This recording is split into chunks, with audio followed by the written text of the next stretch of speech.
Thank you, Reba, for having me. I'm so glad to be here. Great. So tell me a little bit about how you came to be a motivational speaker, because this is what so many people are struggling to do, to turn their hardships that they've received in their life and make something good out of it. How did you have that gift to do that in your own life? Well, I'm a God girl. So I should say, first and foremost, God gave me the strength to do it because it's not very easy to talk about some of the topics that I talk about, like molestation and being raped and things like that. So that's not easy at all. I didn't set out to be a motivational speaker or an author, actually. My high school guidance counselor told me, she's like, you should be a motivational speaker. And I was like, I don't want to do that. I told her, I want to go to college and be a CEO of a company. That was my initial dream. But she saw something there that I had no idea. And just as I was kind of just out sharing my story with different people, people asked me, locally to come to community centers or come to, different events they were having for young ladies and share my story. So that's how I started to be a motivational speaker. Interesting. That's fascinating. And I wonder what that high school guidance counselor saw. Were you going around, were you good with words, or were you always like trying to tell your friends to cheer up? And what do you think got her to see that in you? I think it may have been she knew my story, and she knew that I was taking care of my two younger brothers while I was in high school, and I had my own son, and she could see that I had strength, even though at that time I didn't know that I had the strength. I was just living day by day trying to get through, just trudging through. And I think that she saw, Yolanda, you have all of these struggles, but yet you're still in school. You're doing right by your son. You're raising your brothers. And I think that that's what she saw, and she knew that my story could help. I agree. It's so incredible when we see somebody who's faced so much hardship, and yet they can come out, on fire and glowing and positive, and it's so individual how people deal with what life hands them. Mm-hmm. Some people sink under the weight of it, many people, Mm-hmm. and some people have the strength to, so where does your strength come from?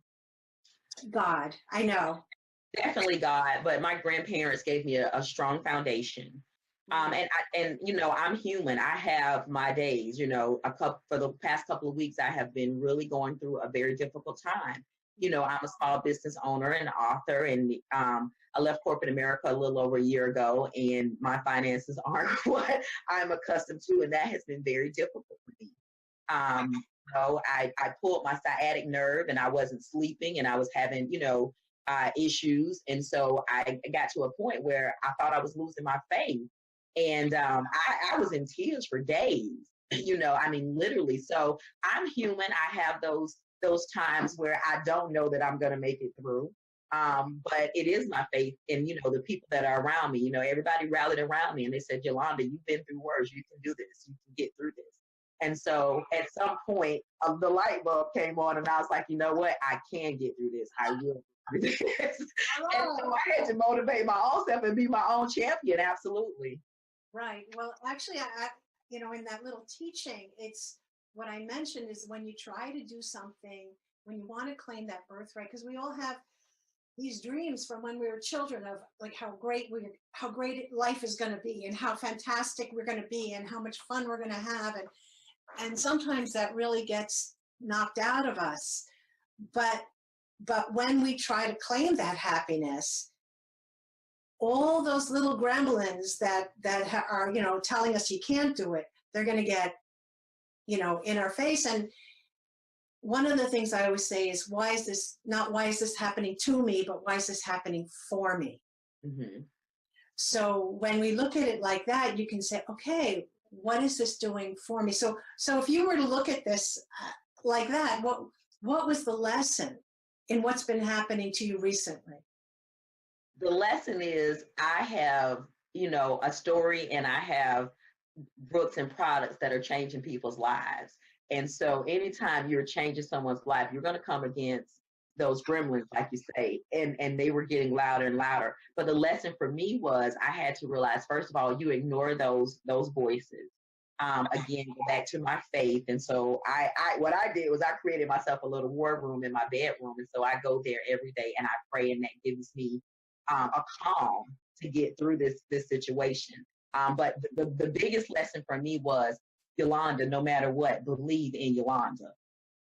Yes. And so I'm believing in Yolanda.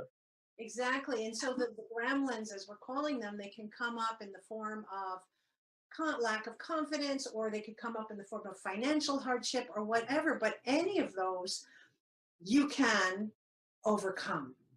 Yes. And you have to.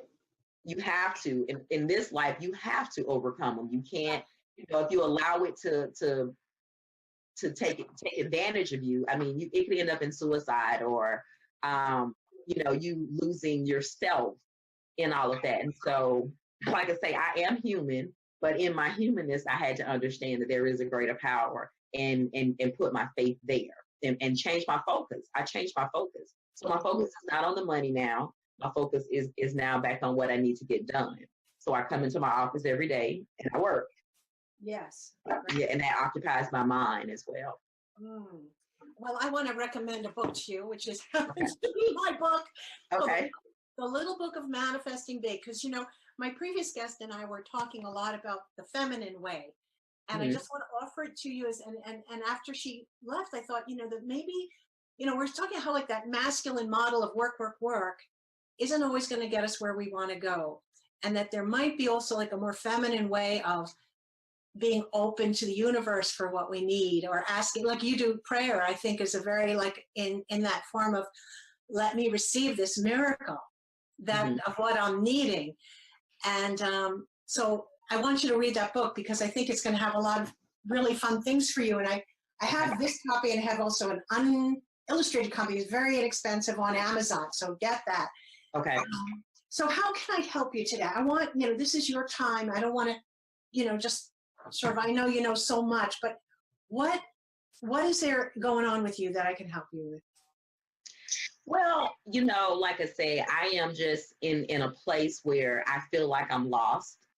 Although I have, so much going on the business side, even on the personal side. But earlier this week, someone very close to me, someone that I thought would always have my back and would push me and say, go get it, do it. And they told me, give up, go back to work. And it broke my heart. It absolutely positively broke my heart. And I'm struggling. I am trying to get past that. And it's very difficult. Yes, I can see how heartbreaking that could be. Yeah, it is. And so, I have issues with family. I have stood by my brothers. I raised two brothers, and then I have one, and I don't know. I think it feels to me that like my birth mother has made him choose between he and I. She and I don't have a relationship. And I never put him in that position to choose, but I feel like she's made him choose, and that's not fair, So I'm also dealing with that. So a lot of this has to do with, I guess the word is acceptance. Mm-hmm. And yes, that's, I would say yes.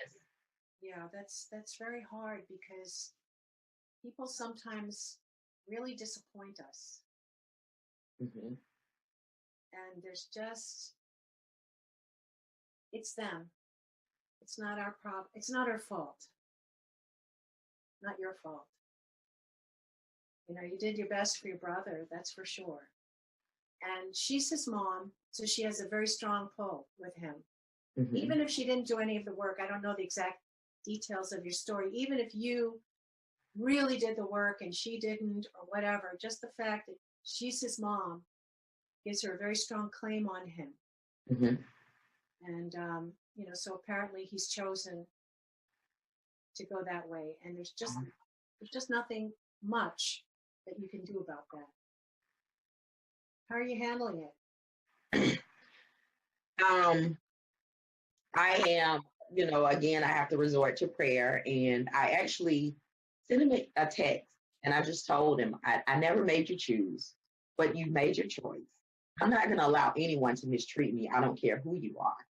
So with that being said, I pretty much dissolved the relationship.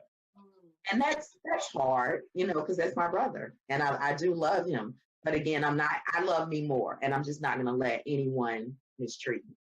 So his being aligned with your mother meant that he was going to abuse you or mistreat you. Is that what that meant?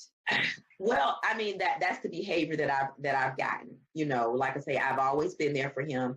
He won't even pick up the telephone and call and say, "Are you okay?" He's been in prison for several years and he's, out now. And he came and stayed here at my house for a brief period of time. When he left, he left. To watch the rest of this episode, click on the link below the video now if you're on YouTube. And if you're on Facebook, click on the Watch the Full Episode button when the video is done.